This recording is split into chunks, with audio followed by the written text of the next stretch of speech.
ఆంధ్రప్రదేశ్ రాష్ట్ర ఆర్థిక శాఖ మంత్రులు బుగ్గన గారు ప్రవేశపెట్టిన బడ్జెట్లో ప్రధానమైన కొన్ని అంశాల గురించి జనసేన పార్టీ తరఫున ముందుగా నేను కొన్ని విషయాలు మీ దృష్టికి తీసుకొస్తున్నాను. బుగ్గన గారు ఆంధ్రప్రదేశ్ రాష్ట్ర బడ్జెట్ ప్రవేశపెడుతున్నప్పుడు మొట్టమొదటిగా ఆయన ప్రస్తావించింది తమిళ్ మహాకవి తిరువల్లువార్ గారి గురించి. అందులో ఆయన అన్న మాటలు మరి అది ముఖ్యమంత్రి గారిని పొగిడినట్టో లేకపోతే ముఖ్యమంత్రి గారి క్యారెక్టర్ గురించి మాట్లాడారో రాష్ట్ర ప్రజలకి తెలియదు అనుకుంటున్నారో కొన్ని అందులో ఉన్న వ్యాఖ్యలు నేను చదివి చెప్తాను ఈ సందర్భంగా. గొప్ప పాలకులు అనేబడేవారు అత్యంత క్లిష్ట సమయాల్లో కూడా ఇతరులకు ఉపకారం చేయకుండా ఉండరు. వారి నైతిక బాధ్యతల గురించి స్పష్టమైన దృక్పథాన్ని కలిగి ఉంటూ ఎన్ని అడ్డంకులు ఎదురైనా ధర్మపదం మరియు న్యాయ మార్గాలు నుండి వైదొలగరు. ఆత్మగౌరవంతో దయతో కూడిన ధైర్యంతో ముందుకు సాగుతారు. అయ్యా, జగన్మోహన్ రెడ్డి గారి అహంకారం కోసమే ఈ రాష్ట్ర ప్రజలు ఈ రోజున నలిగిపోయారు. ఆత్మగౌరవం వర్సెస్ ముఖ్యమంత్రి గారి నిరంకుశ పాలన, ముఖ్యమంత్రి గారి వైఖరి, ముఖ్యమంత్రి గారి అహంకారం.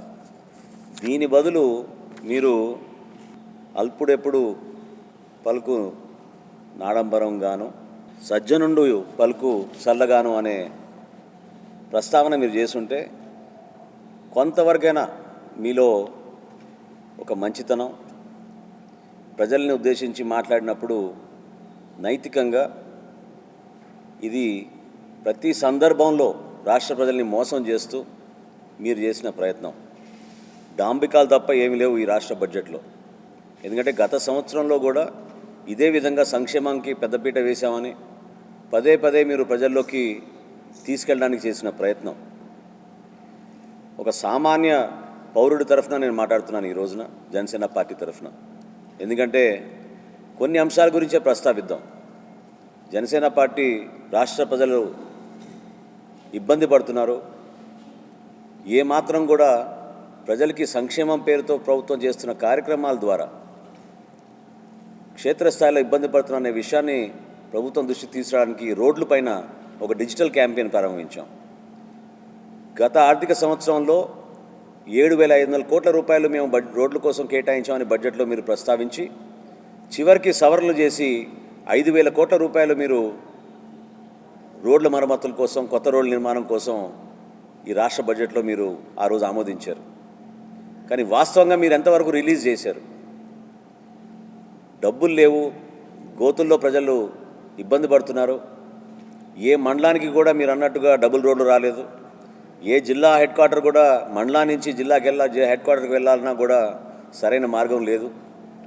చివరికి మేము చేసిన డిజిటల్ క్యాంపెయిన్ ద్వారా ముఖ్యమంత్రి గారు అప్పుడు హడావిడిగా ప్రెస్ కాన్ఫరెన్స్ ఏర్పాటు చేసి అక్కడున్న అధికారులతోటి 2,000 కోట్లతోటి తక్షణమే మేము ఈ రాష్ట్రంలో ఉన్న రోడ్లని మరమ్మతులు చేయబోతున్నాం, నెల రోజుల్లోనే పూర్తి చేస్తామని నవంబర్ మాసంలో మీరు ప్రకటించారు.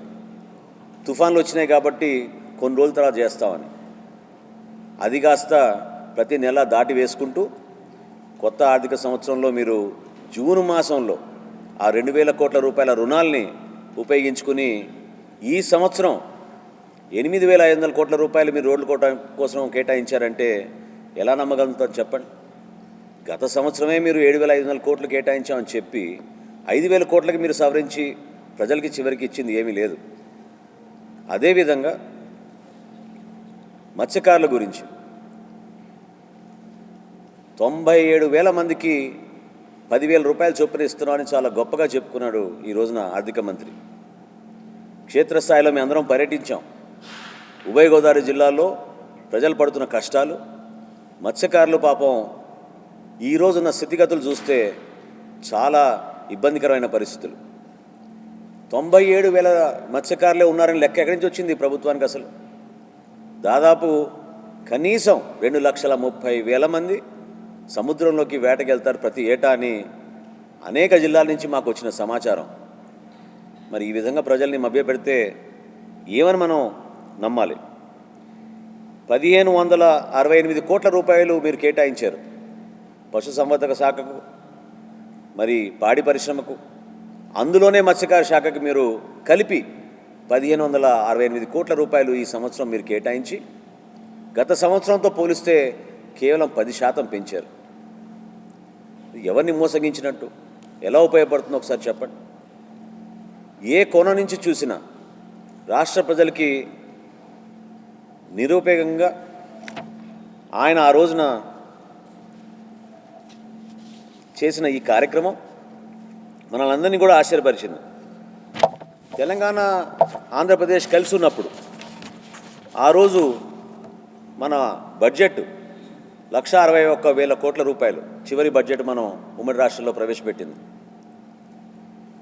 ఆ రోజు నుంచి ఈ రోజు వరకు ప్రతి సంవత్సరం బడ్జెట్లు పెంచుకుంటూ పోతున్నారు. మొన్న తెలంగాణ బడ్జెట్ ప్రవేశపెట్టినప్పుడు 2,56,000 కోట్ల రూపాయలు వాళ్ళు ప్రవేశపెడితే ఈరోజు ఆంధ్రప్రదేశ్ బడ్జెట్ కూడా 2,56,000 కోట్ల రూపాయలని మీరు ప్రస్తావించడం చాలా ఆశ్చర్యం కలుగుతోంది. ఏ ప్రాతిపదికన మనం తెలంగాణ రాష్ట్రంతో మనం పోల్చుకోగలుగుతాం చెప్పండి?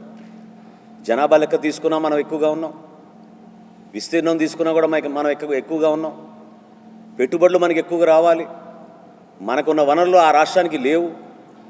ఎందువల్ల మనకి వ్యత్యాసం కలుగుతోంది, ఇక్కడ పొరపాటు ఎక్కడ జరిగిందనే దానిపైన ఖచ్చితంగా దీని గురించి లోతుగా విశ్లేషించి ఆలోచించాల్సిన అవసరం ఉంది. ఎందుకంటే ఇన్వెస్ట్మెంట్స్ కానివ్వండి, ఇండస్ట్రీస్ కానివ్వండి, వాటిని మీరు అంచనాలకి భిన్నంగా బడ్జెట్లో మీరు ప్రవేశపెట్టిన సంఖ్యని 2-3 మాసాల్లోనే మరొకసారి మీరు దాన్ని సవరించుకుని చాలా పొరపాటు చేస్తూ రాష్ట్రానికి మీరు పెట్టుబడి రాకుండా చేస్తున్నారు. ఇన్ఫ్రాస్ట్రక్చర్లో గత సంవత్సరం మీరు 1,133 కోట్ల రూపాయలు కేటాయించి చివరికి సవరణలు చూస్తే 331 కోట్ల రూపాయలకే దాన్ని తీసుకొచ్చారు. అదేవిధంగా పరిశ్రమల శాఖకి మీరు గతంలో 2,540 కోట్ల రూపాయలు కేటాయిస్తున్నాం, అద్భుతంగా మన ప్రాంతానికి యువతకి ఉపాధి కలుగుతుందని మీరు చెప్పి కేవలం 1,906 కోట్ల రూపాయలు మీరు కేటాయించడం జరిగింది. ఇది చాలా బాధాకరం.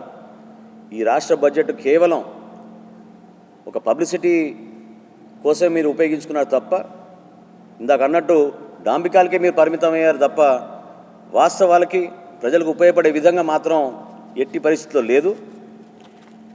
వేమన గారి సూక్తులు ప్రతి ఒక్కరికి ఉపయోగపడే విధంగా మీరు పొరుగు రాష్ట్రాల్లో మహాకవులు అనేక మంది ఉన్నారు మన దేశంలో, కాదన్ను. కానీ ప్రత్యేకంగా తమిళనాడు ఎందుకు గుర్తించారంటే బహుశా మన ఆంధ్రప్రదేశ్ రాష్ట్ర ముఖ్యమంత్రి గారికి, అతని సహచరులకి ఎక్కువగా తమిళనాడులో పెట్టుబడులు ఉన్నాయనే ఉద్దేశంతో తమిళనాడు గురించి, తమిళనాడు కవుల గురించి వాటిని ప్రస్తావించడం బదులు మన వేమన గారు మన ప్రాంతవాసి, మన తెలుగు భాష కోసం మనమందరం కూడా మన ప్రజల కోసం ఉపయోగపడే విధంగా మీరు పనిచేస్తుంటే ఈ బడ్జెట్ 10 మందికి ఇంకా ఉపయోగపడేదనేది జనసేన పార్టీ నుంచి మేము నమ్ముతున్నాం.